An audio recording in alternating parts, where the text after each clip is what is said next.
Imagine this in your mind. You're at Walt Disney World, standing by Hourglass Lake. On one side, there's Pop Century Resort, a fun, budget-friendly hotel celebrating pop culture from the 50s to the 90s. But across the lake, that spot was supposed to be something completely different. A resort dedicated to the early 1900s through the 1940s. Disney had big plans for the legendary years, a sister resort to Pop Century.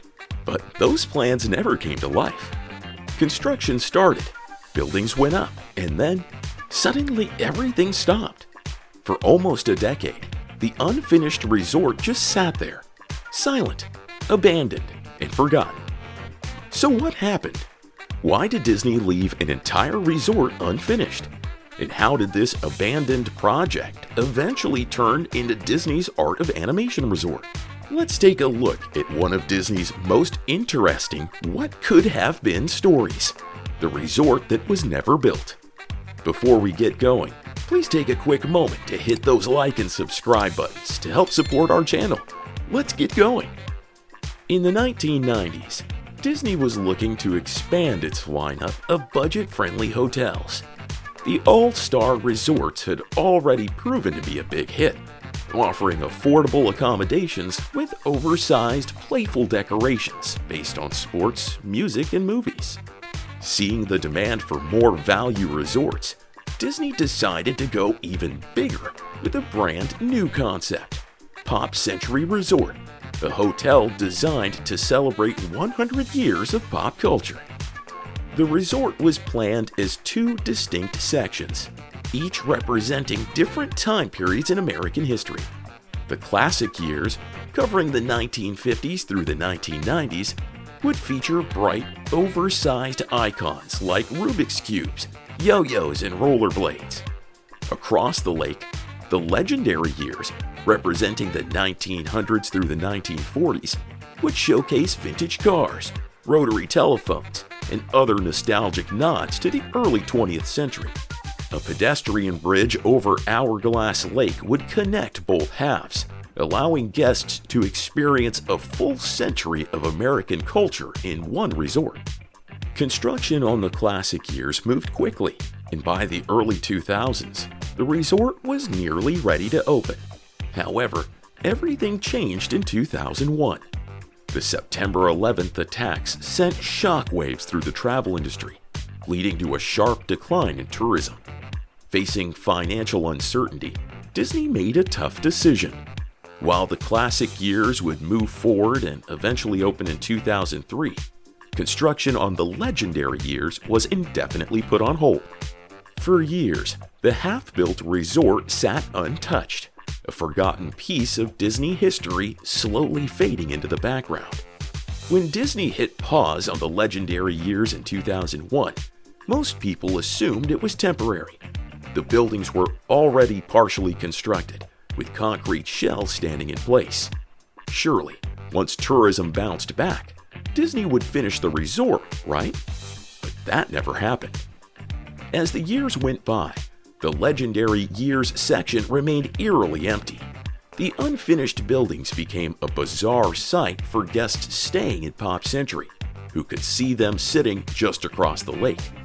Some called it Disney's Ghost Resort, a place that was supposed to be filled with families, but instead sat lifeless, collecting dust. Over time, the area became overgrown. Weeds took over the sidewalks and vines crawled up the bare walls. The whole thing looked like a theme park urban legend, except this one was very real. Every so often, rumors would pop up that Disney might restart construction, but instead, the abandoned resort just sat there, year after year. Disney had already invested millions into the project, yet it seemed like they had no plan to ever finish it. Why didn't they just complete the legendary years? The biggest issue was timing. By the time Disney fully recovered from the post-9/11 tourism slump, they had new priorities. They were focused on new attractions, updating classic rides, and expanding other resort areas.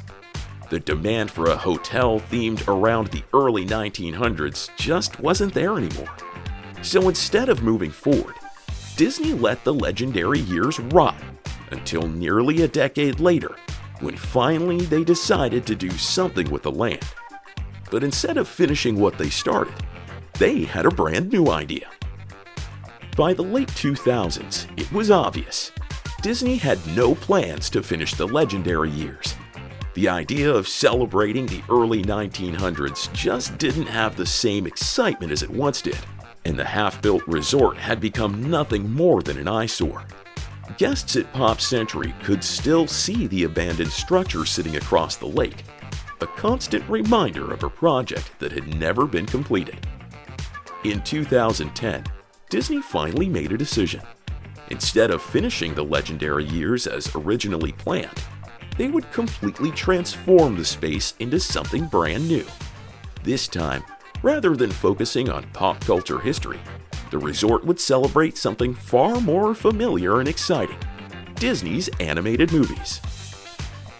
Thus, Disney's Art of Animation Resort was born.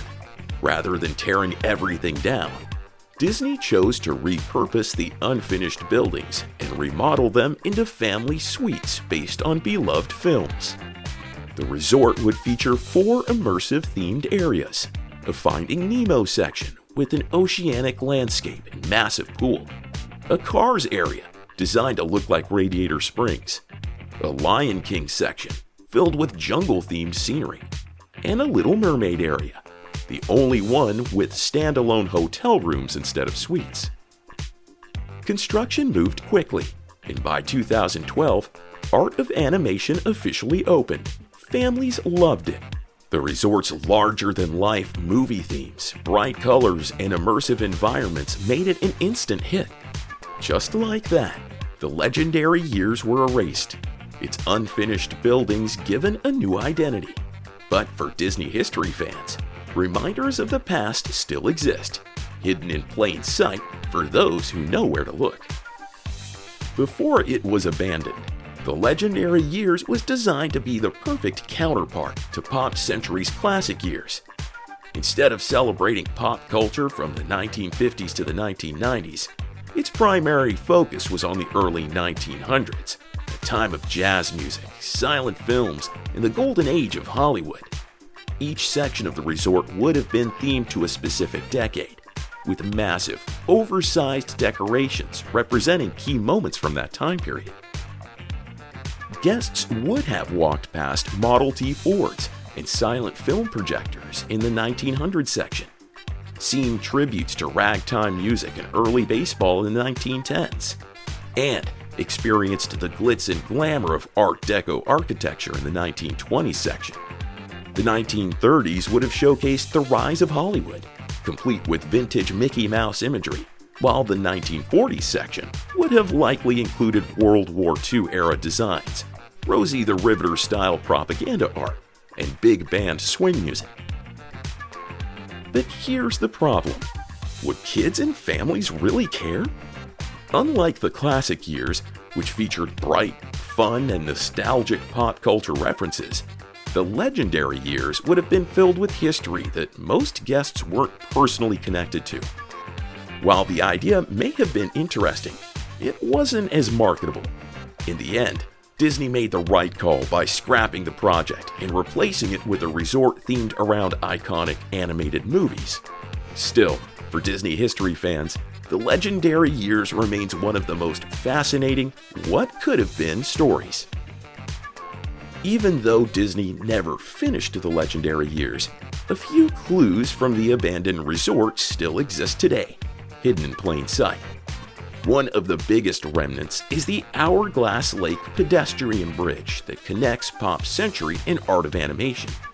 This bridge was originally built to link the classic and legendary years together, allowing guests to walk between both sides of the resort. Today, it serves the same purpose, but instead of leading to a forgotten hotel, it takes visitors to the vibrant world of Art of Animation. Another leftover piece of the past is the original building structures. Instead of tearing them down completely, Disney repurposed the unfinished hotel buildings from the legendary years and used them as the foundation for Art of Animation's family suites. If you look closely at the Cars, Lion King, and Finding Nemo sections, you're actually seeing the buildings that were originally meant for the legendary years, just with a completely different theme. While the legendary years may have disappeared from Disney's official plans, it still lives on in small ways. Whether it's the bridge, the buildings, or the history itself, this forgotten Disney project remains an interesting part of Walt Disney World's past. The story of the legendary years is one of Disney's most fascinating what-ifs.